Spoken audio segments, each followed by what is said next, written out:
Hello everyone, welcome back to subject venture. Uttar Pradesh भूमि law की जो सीरीज है, जो कि आपके एलएलबी फिफ्थ सेमेस्टर का सेकंड पेपर है, उसी की सीरीज का ये अगला वीडियो है। इसमें आज हम राजस्व न्यायालयों की अधिकारिता और प्रक्रिया पर चर्चा करेंगे। बहुत समय न लेते हुए चलिए वीडियो शुरू करते हैं। उत्तर प्रदेश राजस्व संहिता की किस धारा में राजस्व न्यायालयों को परिभाषित किया गया है? तो ये धारा 4 की उपधारा 16 में इनको परिभाषित किया गया है। उत्तर प्रदेश राजस्व संहिता की धारा 2006 में किस न्यायालय की अधिकारिता का वर्णन है? तो ये जो 206 धारा है, इसके अधीन हमें सिविल न्यायालय और राजस्व न्यायालय दोनों की बात समझ में आती है। तो जो आपके न्यायालय की अधिकारिता का वर्णन है, वो ए और बी दोनों का है। इस कारण इसमें हम इसको सी को सही करेंगे। उत्तर प्रदेश राजस्व संहिता की कौन सी धारा सर्वोपरि खंड के अधीन है? तो इस बात को हम समझें कि उत्तर प्रदेश की जो धारा 206 है, वो सर्वोपरि खंड के अधीन है, यानी वो सिविल विधि के अधीन है। प्रथम अपील के बारे में प्रावधान किस धारा में किया गया है संहिता की? तो संहिता की धारा 207 में सिविल अधिकार के बारे में, सिविल अपील के बारे में प्रावधान किया गया है, जो प्रथम अपील कहलाती है। 207 के अनुसार अपील के निस्तारण अवधि अपील दाखिल करने के दिनांक से कितने मास की होगी? यानी अपील अगर दाखिल की गई है तो उसका निस्तारण 6 माह के अंदर हो जाना चाहिए। उत्तर प्रदेश राजस्व अधिनियम संहिता की धारा 2008 के उपधारा 3 के अनुसार द्वितीय अपील दाखिल करने की परिसीमा ऐसे आदेश के डिक्री के पारित किए जाने से कितने दिन की होगी? तो यहाँ पर ध्यान रखेंगे कि ये परिसीमा आपकी 90 दिन की होती है। यानी आपकी प्रथम अपील के अगेंस्ट जा करके जो निर्णय हुआ है, उसमें आप 90 दिनों के अंदर द्वितीय अपील कर सकते हैं। सर्वोच्च न्यायालय में निम्नलिखित में किस मामले में निर्णय लिया गया कि सिविल प्रक्रिया संहिता की धारा 100 के संशोधित प्रावधान धारा 331(4) के अधीन कोई प्रायोज्यता नहीं रखते? तो यहाँ पर ये बात हमारी स्टेट बैंक ऑफ उत्तराखंड और मोहन सिंह के वाद में बताई गई है। निम्नलिखित में कौन सी धारा राजस्व न्यायालय के अभिलेख मांगने की शक्ति प्रदान करती है? यानी राजस्व न्यायालय अभिलेख मंगा सकता है, ये धारा 210 में दिया गया है। विनय कुमार सिंह बनाम महताब 2016 के केस में क्या निर्धारित किया गया है? सिविल न्यायालय को ही व्यादेश आदेश पारित करने का सक्षम अधिकार है, यानी सिविल कोर्ट ही केवल डिक्री प्रदान कर सकता है। तो इस बात को यहाँ पर निश्चित किया गया है। राजस्व परिषद राज्य के राजस्व मामले में सर्वोच्च न्यायालय है। यह निर्णय किस मामले में लिया गया है? तो राजस्व परिषद राज्य का राजस्व के मामले में सर्वोच्च निर्णय करने वाला न्यायालय है।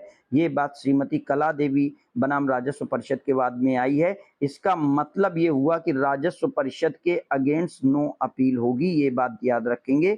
आप ये मत लिख लीजिएगा कि आप राजस्व के अगेंस्ट जाकर के हाई कोर्ट या सुप्रीम कोर्ट चले जाएंगे। 1950 में निर्सित अधिनियम की 1950 के निर्सित अधिनियम की धारा 219 में पुनरीक्षण के विषय में प्रावधान किस आधार पर किया गया है? तो पुनरीक्षण यानी रिवीजन का राइट कब दिया गया है? जहां पर अपील का कोई प्रावधान न हो, अपील तो होती हो परंतु अपील ना की गई हो। इन दोनों मामलों में एक बार पुनरीक्षण किया जा सकता है। न्याय परिषद की पुनर्विलोकन की शक्ति के बारे में किस धारा में प्रावधान किया गया है? तो पुनर्विलोकन की शक्ति के बारे में प्रावधान 211 के तहत किया गया है। उत्तर प्रदेश राजस्व संहिता की धारा 211(2) के अनुसार पुनर्विलोकन की शक्ति का प्रयोग निम्नलिखित में किस शर्त के आधार पर किया जा सकता है? नए साक्ष्य अगर मिल गए हों तो पुनर्विलोकन होगा। अभिलोक को देखते ही कोई गंभीर त्रुटि दिख रही है या अन्य कोई पर्याप्त कारण जिसे कोर्ट समझता है कि पर्याप्त कारण है, उस आधार पर पुनर्विलोकन हो पाएगा। इसलिए ऑप्शन डी सही हो जाएगा। किसी क्रय की हुई जमीन का दाखिल खारिज कौन करेगा? तो अगर संपत्ति बेची या खरीदी गई है तो इसका जो दाखिल खारिज है वो राजस्व न्यायालय के माध्यम से होगा। राजस्व न्यायालय के संदर्भ में कौन सा कथन सत्य है? तो जब कथन सत्य की बात आती है तो प्रत्येक राज्य के राजस्व न्यायालय के अपने नियम होंगे। संपूर्ण राजस्व न्यायालय में एक ही नियम होंगे। राजस्व न्यायालय का संबंध केवल जिले से होता है। प्रत्येक जिले में राजस्व न्यायालय की अपनी धाराएँ होती हैं। तो यहाँ पर अगर आप ध्यान दें तो प्रत्येक राज्य के राजस्व न्यायालय के अपने नियम होंगे। यानी ये जो नियम बनेंगे ये राज्य सरकार द्वारा बनाए जाएँगे। इस कारण इनका जो प्रोविज़न है वो राज्य सरकार करेगी और राजस्व न्यायालय एक जैसे नियम रखेगा। तहसीलदार राजस्व अधिकारी तहसील का राजस्व अधिकारी कौन होता है? तो तहसील का राजस्व अधिकारी तहसीलदार होता है। राजस्व न्यायालय में किस प्रकार के केस सुने जाते हैं? दाखिल खारिज से संबंधित, जमीन के विवाद से संबंधित, मालगुजारी और सिंचाई से संबंधित सभी केस सुने जाते हैं, इसलिए ऑप्शन डी सही होगा। राजस्व परिषद के किस अनुभाग में चकबंदी संबंधी काम किया जाता है? तो राजस्व परिषद के अनुभाग 8 के अनुसार चकबंदी संबंधी काम किया जाता है। कृषि दुर्घटना बीमा का संचालन कब से हो रहा है? बहुत इंपॉर्टेंट क्वेश्चन आपके लिए है ये, इस बात को याद रखिएगा। तो कृषि दुर्घटना बीमा योजना 5 अक्टूबर 2004 से चलाई जा रही है। राजस्व क्षेत्र का विभाजन किस धारा में किया गया है? राजस्व क्षेत्र का विभाजन धारा 5 के तहत संहिता में किया गया है। कलेक्टर कहाँ का न्यायालय अधिकारी होता है? तो कलेक्टर अपने कलेक्ट्रेट का होता है, यानी ये पूरे जिले का राजस्व अधिकारी होता है। जिला पूरा देखता है, इसलिए कलेक्ट्रेट कहा जाता है। द्वितीय अपील के बारे में प्रावधान राजस्व परिषद संहिता की किस धारा में किया गया है? तो अपील जो दूसरी होती है, द्वितीय अपील का प्रावधान 208 के तहत किया गया है। जब कोई पक्षकार प्रथम अपील में पारित डिक्री और आदेश से व्यतीत हो तो वह क्या कर सकता है? तो वह द्वितीय अपील कर सकता है। इस बात को आपको याद रखना है। अगले क्वेश्चन को देखते हैं। 2007 के अधीन अपील दाखिल करने की परिसीमा अवधि न्यायालय के अपीली आदेश से कितने दिनों की होगी? तो यहाँ पर जो परिसीमा अवधि है ये ध्यान रखेंगे, ये 30 दिनों की है। किस मामले में कहा गया है कि अधिनियम 1950 की धारा 176 के अधीन जो वादी पक्षकार नहीं है के द्वारा वापसी का प्रार्थना पत्र पोषणीय नहीं है? यानी वाद का पक्षकार ना हो और वो क्या वाद को वापस ले सकता है? नहीं ले सकता। इस बात को किसने कहा है? तो श्रीमती समर जहां बनाम एडिशनल कमिश्नर मुरादाबाद के केस में ये बात निश्चित हुई है। राजस्व न्यायालय का संबंध निम्नलिखित में किससे है? तो राजस्व न्यायालय का संबंध अगर आप देखें तो राजस्व न्यायालय चूंकि हमारा राज्य से संबंधित है, इसलिए इसमें हम ऑप्शन बी को सही। कमिश्नरी का राजस्व न्यायालय अधिकारी कौन होता है? कमिश्नरी के राजस्व न्यायालय अधिकारी में आप चकबंदी आयुक्त की बात ध्यान रखेंगे। जो चकबंदी आयुक्त होगा यानी कमिश्नर होगा और वो चकबंदी कमिश्नर होगा। आयुक्त का अर्थ आपका कमिश्नरी से है, इसलिए आपको याद रखना है। उत्तर प्रदेश भू राजस्व अधिनियम कब बना? इसके लिए उत्तर प्रदेश भू राजस्व अधिनियम 1901 में बना है। राजस्व परिषद की स्थापना कहाँ की गई है? तो जो हमारा राजस्व परिषद है वो इलाहाबाद प्रयागराज में स्थित है। राजस्व परिषद की नियुक्ति किसके द्वारा की जाती है? राजस्व परिषद की नियुक्ति राज्य सरकार द्वारा की जाती है। राजस्व विभाग का न्यायिक कार्य कौन सा है? तो न्यायिक कार्य में निगरानी रखना, पुनर्विलोकन, अपीलीय, ये सभी कार्य हैं। तो इसलिए हम ऑप्शन डी को सही करेंगे। भारत में वित्तीय वर्ष कब प्रारंभ होता है? आपको याद रखना है, यहाँ पर बहुत इंपॉर्टेंट क्वेश्चन ये भी हो रहा है कि आप वित्तीय वर्ष को पूछा जा रहा है। वो वर्ष हमारा 1 अप्रैल से शुरू होता है और 31 मार्च में खत्म होता है। लेकिन अगर हमें आप कृषि वर्ष की बात पूछें तो कृषि वर्ष 1 जुलाई से शुरू होता है, ये बात याद रखेंगे, और ये 30 जून को समाप्त होता है। तो कृषि वर्ष और वित्तीय वर्ष दोनों की जो अवधारणा है उसे आप क्लियर करके रखें। अगले क्वेश्चन को देखते हैं। उत्तर प्रदेश राजस्व संहिता की प्रकृति क्या है? तो राजस्व संहिता किस तरीके की विधि है या किस तरीके की विधि से ये सम्मिलित है? तो ये सिविल है, मौलिक है और स्थानीय है, तीनों विधियों में आती है, इसलिए ये सिविल, इसमें से सभी का आंसर सही होगा। उत्तर प्रदेश राजस्व संहिता 18/12/15 को निम्नलिखित में कौन सी धारा लागू हुई? तो इसमें धारा 1 से 19, धारा 233, धारा 234 को सभी धाराएं लागू की गई, इसलिए ऑप्शन डी सही हो जाएगा। सक्षम जोत द्वारा दिया गया पट्टा अवैध समझा जाता है। सक्षम जोतदार द्वारा दिया गया पट्टा अवैध समझा जाता है कब? अगर पट्टा शर्तों का उल्लंघन कर दिया जाता, नहीं।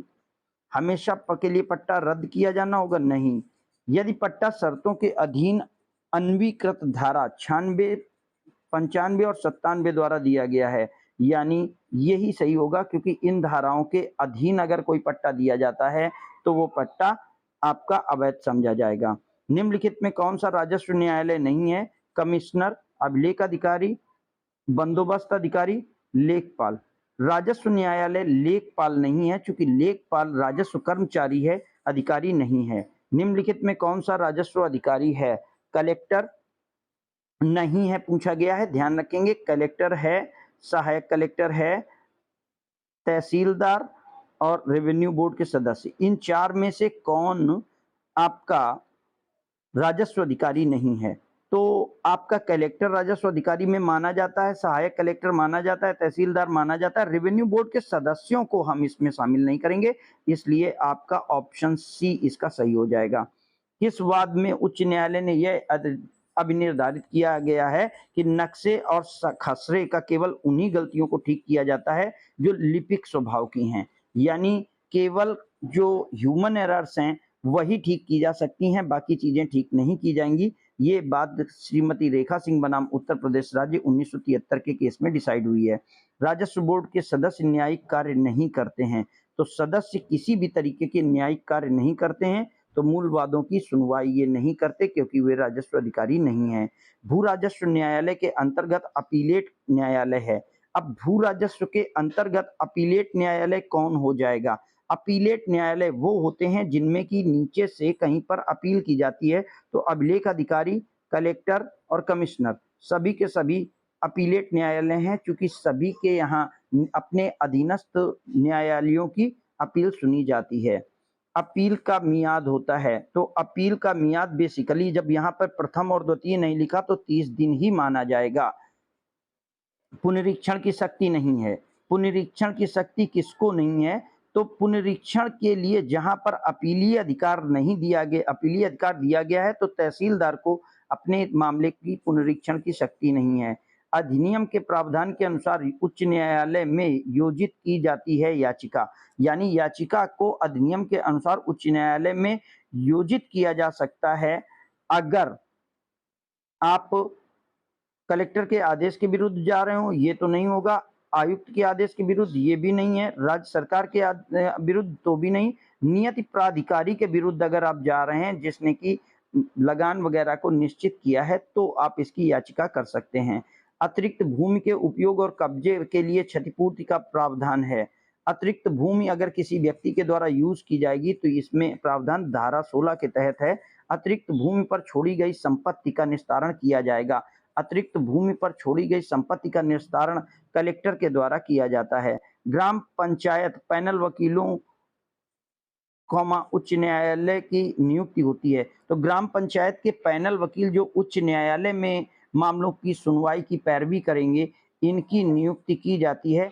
ऑप्शन डी के लिए दंड का प्रावधान दिया गया है, तो अतिक्रमण के लिए दंड का प्रावधान न्यूनतम 500 रुपए से लेकर अधिकतम 5000 रुपए तक किया गया है, इसलिए ऑप्शन सी सही होगा। तो यहाँ पर हम अपना ये लेक्चर समाप्त करते हैं। आपसे अगले वीडियो में जल्द मुलाकात होगी। तब तक चैनल के साथ बने रहिए, पढ़ते रहिए।